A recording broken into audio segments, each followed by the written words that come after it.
Hello, welcome to this short introduction to ISO PAS 8800, a recently released international standard for the safety of AI in the context of road vehicles. My name is Simon Burton. I'm convener of the ISO Working Group TC22 SC32 Working Group 14 and led the development of the standard. I'm also chair of System Safety at the University of York, where I perform research into the safety assurance of complex, autonomous AI-based systems, and also act as business director for the Centre for Assuring Autonomy. This presentation provides an overview of the structure of the standard and how it complements existing automotive safety standards. First of all, why do we need safety standards for AI? Well, we know that AI, and in particular machine learning models, will fail sometimes and under certain conditions. How can we nevertheless build systems that fully exploit the innovative potential of AI, whilst remaining safe and trusted by both the general public and regulators? When we started to look at this topic within the Standardization Working Group, we came to the conclusion that existing safety standards, though still relevant, were not sufficient to fully address the challenges of assuring the safety of AI-based functions. So let's first of all look at these standards as they provide an important context for ISO PAS 8800. The most widespread standard for the safety of automotive electronics and software is ISO 26262. This standard defines the term functional safety as the absence of unreasonable risk due to hazards caused by malfunctioning behavior of the electrical and/or electronic systems. This malfunctioning behavior could be caused by random hardware faults or systematic faults in the design that may also include software errors. This malfunctioning behavior may potentially lead to hazardous behavior at the vehicle level. So obviously, the fault-free execution of AI models that are performing safety-related tasks is also a prerequisite to AI safety. And therefore, this standard applies equally to AI-based systems as well as to systems developed using more traditional software-based techniques. Another increasingly relevant standard is ISO 21448, Safety of the Intended Functionality. This standard was developed in response to the shifting nature of safety risk associated with functions that depended on a complex understanding of their environment and automated functions requiring supervision and handover to the driver. Examples of these functions are driver assistance features such as lane keeping and automated emergency braking. This standard defines the safety of the intended functionality as absence of unreasonable risk due to hazards resulting from functional insufficiencies of the intended functionality or by reasonably foreseeable misuse by road users. As you can see, the causal chain of hazards is slightly more complex in this standard. Core to the understanding of how failures of the system can lead to hazardous behavior at the vehicle level are so-called functional insufficiencies of the system that are activated under certain conditions known as triggering conditions. These functional insufficiencies can be caused by either insufficiencies of the specification, where these set of conditions maybe were not considered during the design of the system, or performance insufficiencies in the components of the system, such as the inability of a sensor to detect objects outside of its field of view. The standard requires you to evaluate the sufficiency of the system to achieve an appropriate level of safety under all conditions. If we think about AI functions for a moment, how would we argue this based on the way that AI technology is used, but also the way that we develop AI technology?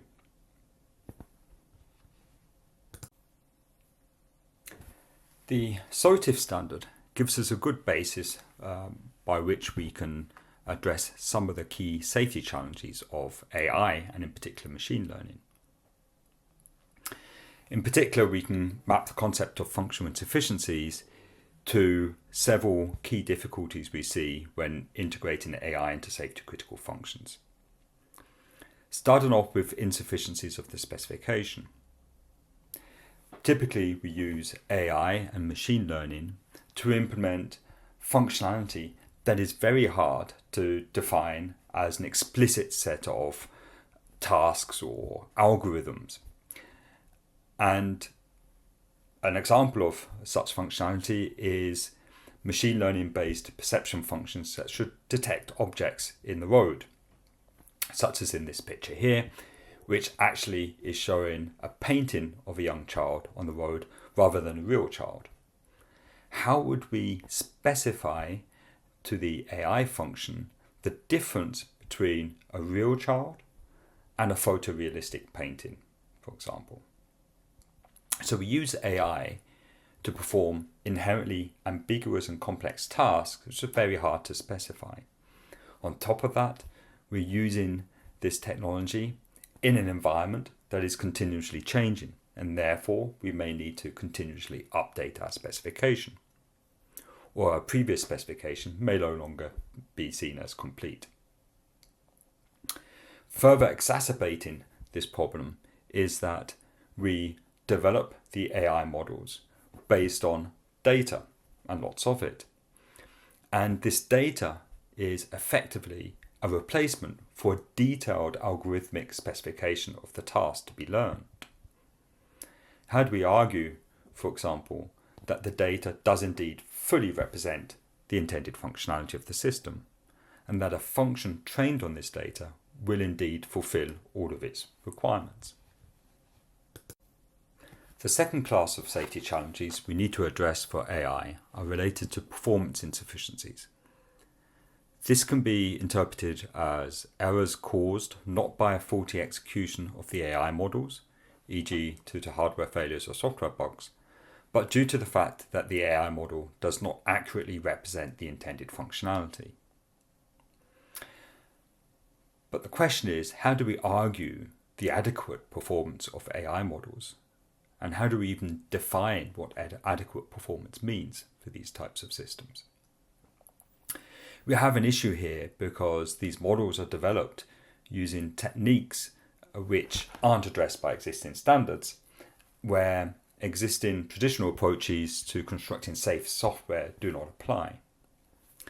And we see that these models might exhibit unpredictable behavior due to a lack of robustness against effects in the environment and the system inputs.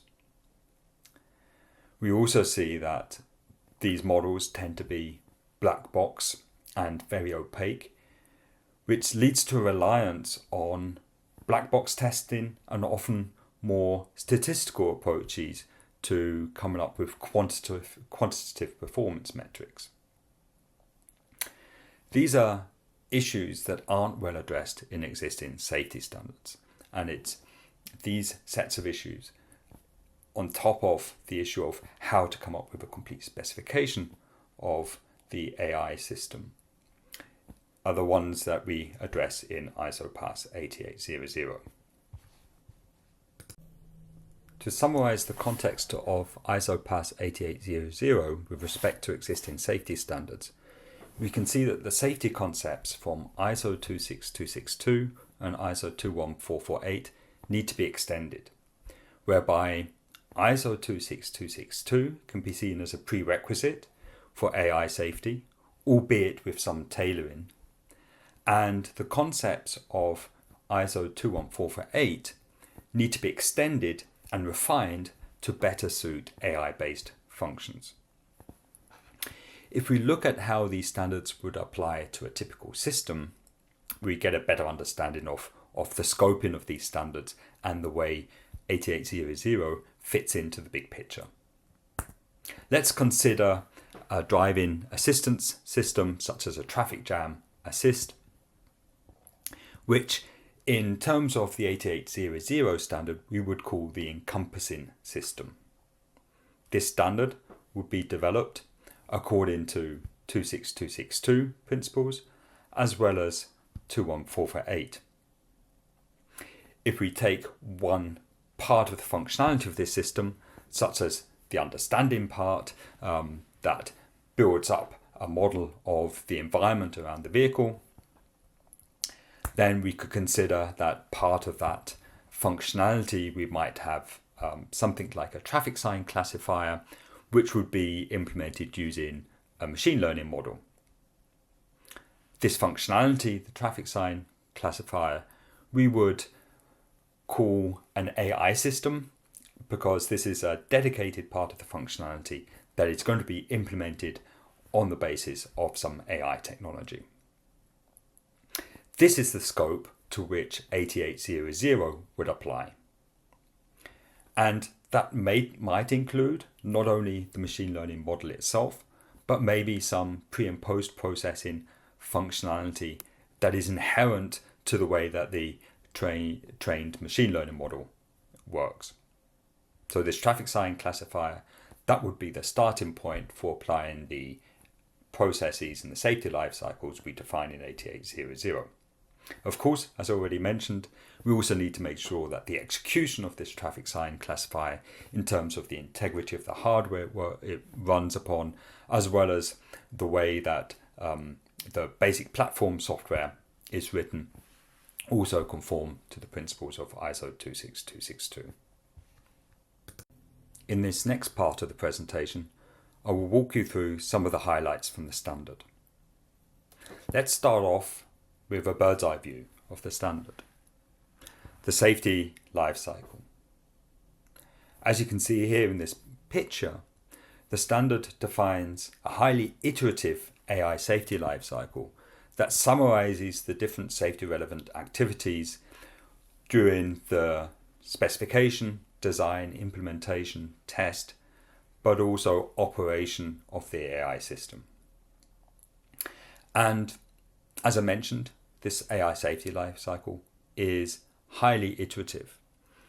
And there's a number of different layers of iteration that are represented in this AI safety life cycle.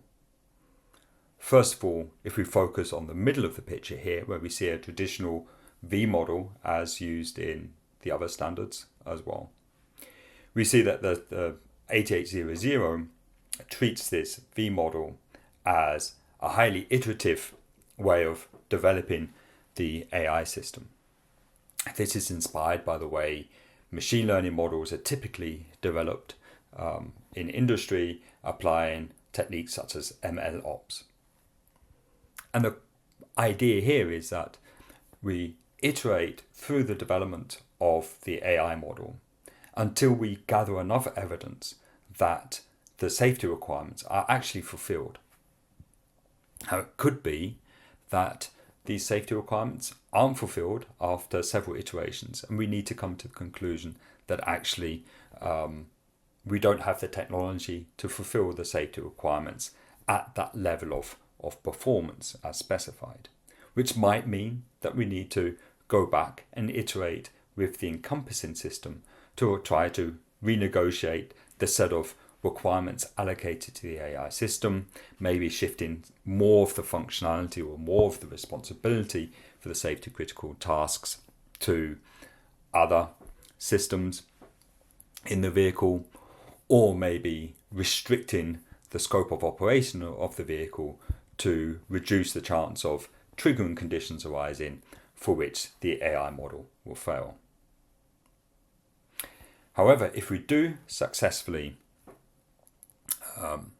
manage to collect the evidence that the safety requirements are fulfilled, then we can present a safety assurance argument to the encompassing system to allow the AI system to be integrated within its vehicle context. Again, that might require some iterations to convince the stakeholders at the vehicle level that the evidence collected is indeed convincing enough. And again, that may be an area of iteration. Once the AI system is successfully integrated into the vehicle context, then the vehicle can go into operation. And the standard requires that during operation, Safety assurance activities are continually performed to monitor the performance of the AI system, to discover triggering conditions that were maybe not considered or occur due to changes in the environment, and identify when changes to the AI system need to be performed, in which case the process is iterated and repeated once again. Let's go through some of the phases of the AI safety lifecycle in more detail now. Starting off with the requirements, elicitation and refinement phase. The standard defines a fault model as well as a set of safety-related properties of AI-based functions that are used to define a detailed set of safety requirements on the AI systems. To understand the safety requirements methodology of 8800, let's take a fairly simple requirement from our use case of traffic sign classification for some traffic jam assist functionality.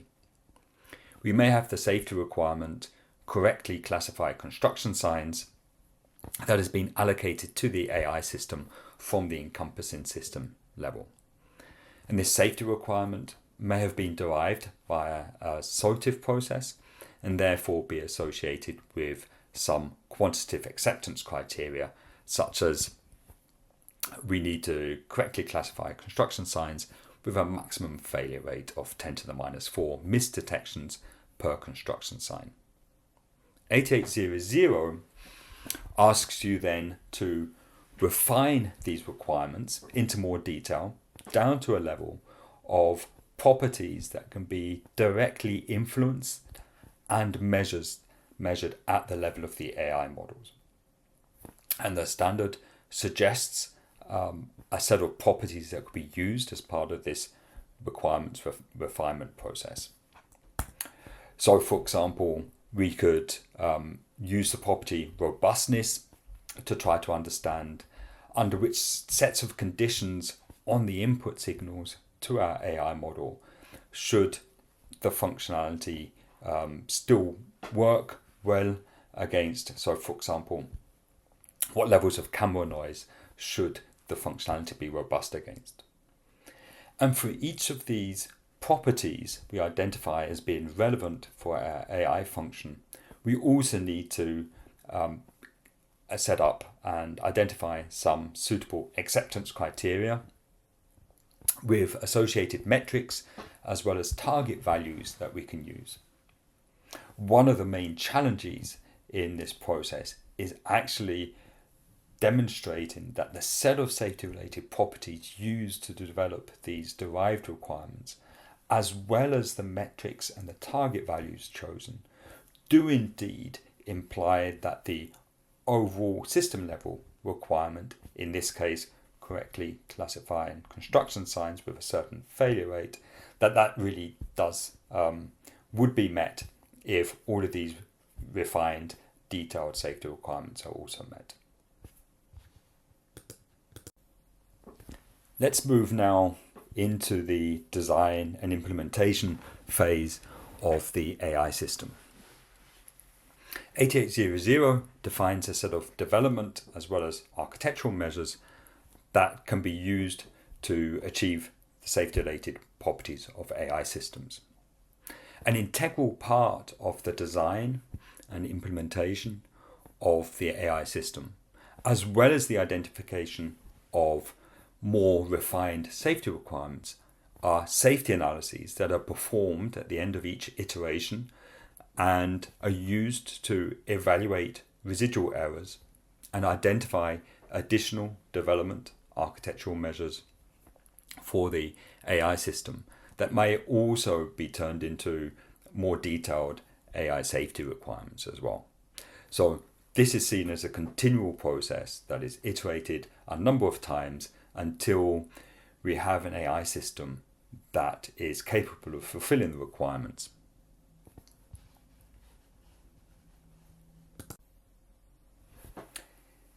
This is a diagram from the standard, that illustrates the type of architectural measures that could be applied to the AI system. The standard does not presume that AI models will be perfect, but assumes that there will be some residual errors in the models. So the question is, can these errors be compensated for, mitigated by certain design properties of the system, such as redundancy and plausibility checks, monitoring, use of alternative technologies, maybe looking at a number of different outputs of the AI system over a time series to take an average. So the standard does allow you to use these types of architectural measures to ensure that critical errors in the AI models do not propagate to the system interfaces, thereby leading to the potentially hazardous behavior of the vehicle. The standard recognizes that the data used to train and test the AI system are critical for ensuring the safety of the system. And therefore, there's a dedicated clause within the standard looking at safety-related properties of data and the data management lifecycle. As can be seen from this image from the standard requires a V-model type approach to developing the data sets used to train and verify the model. Where again here we also encourage a strongly iterative approach as well to understand potential risks and residual errors in the data set, and then to correct those over time until a sufficient confidence in the data set has been achieved. What you can see here is that the data sets have to be developed based on an explicit statement of the safety requirements on the data sets themselves. And the standard also requires a systematic approach to data acquisition, augmentation, annotation, but also verification and validation. And just like at the design level, we also see safety analysis here as a key driver for these iterations to identify where are the residual risks in the data sets and what mitigating measures can be applied to ensure that all of the safety requirements on the data set are actually achieved. And again, we use a property-based approach here to identify measures. So the standard proposes a set of typical dataset properties that could be useful to inform the development as well. However, for each individual project, you are still required to actually identify what are the actual properties that are relevant to your individual project. The last highlight I'd like to focus on in this presentation is the use of safety analyses and structured assurance arguments within the standard for justifying acceptable residual risk associated with the AI system.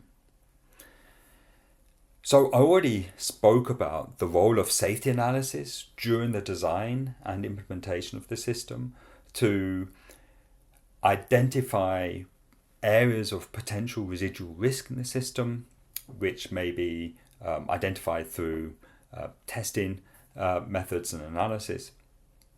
And those safety analyses are used to either justify that the residual risk is sufficiently small, or to identify mitigating measures that can be additional development process measures or measures involving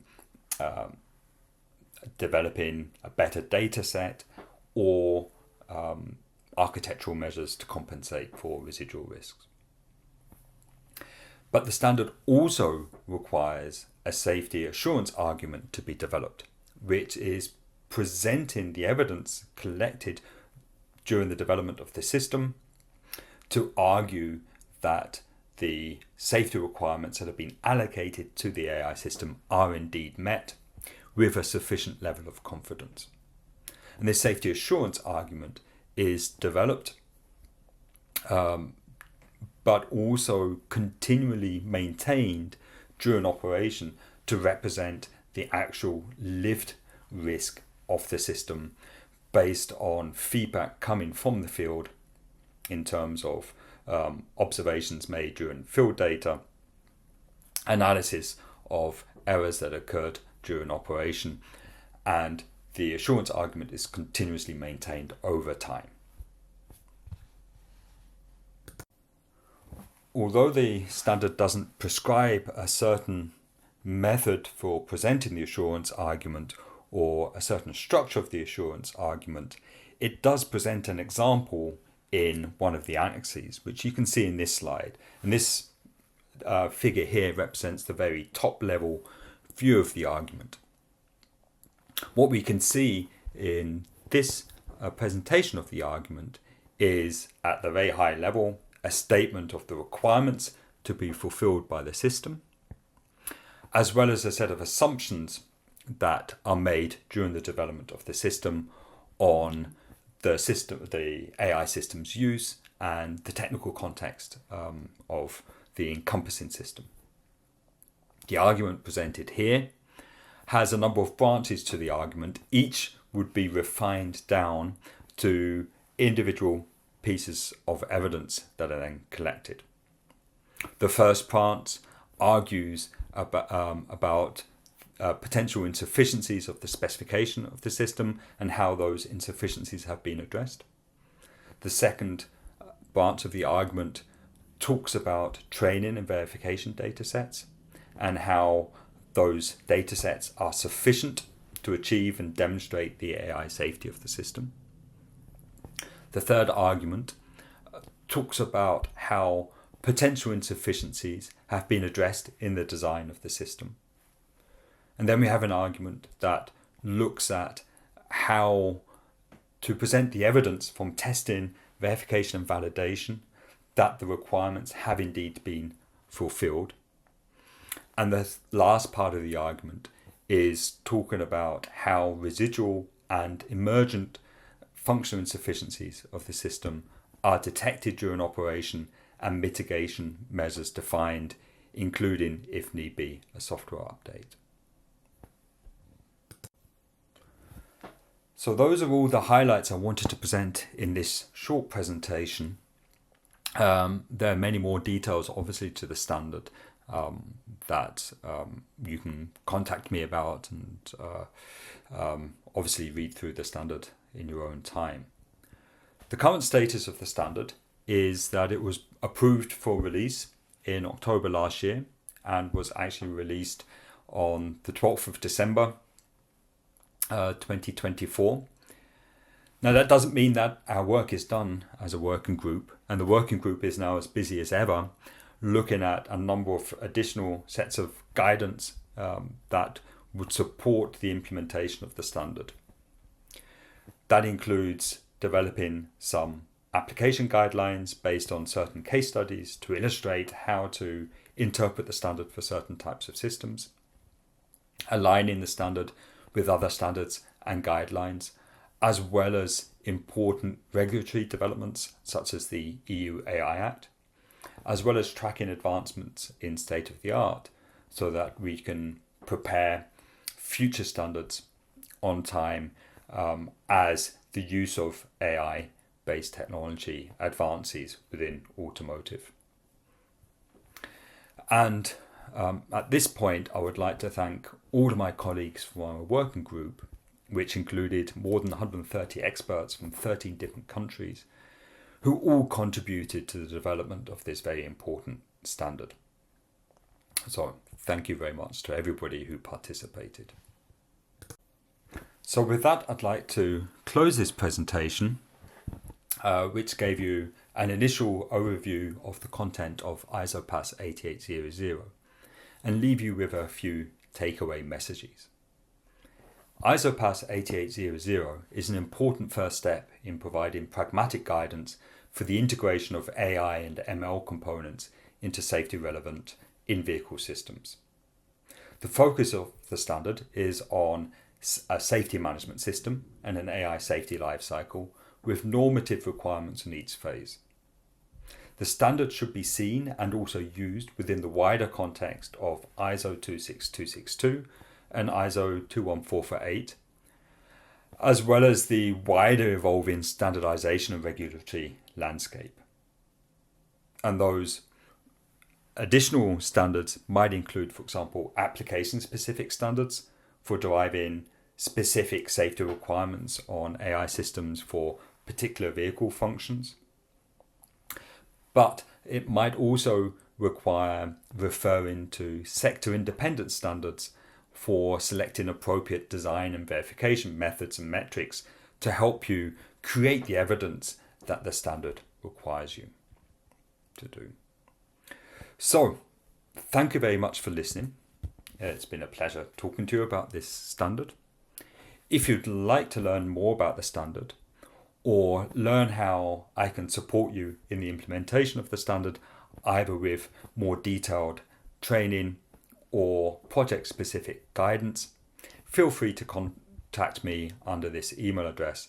I look forward to seeing you at some point in the future in one of my future presentations. Thank you. Bye.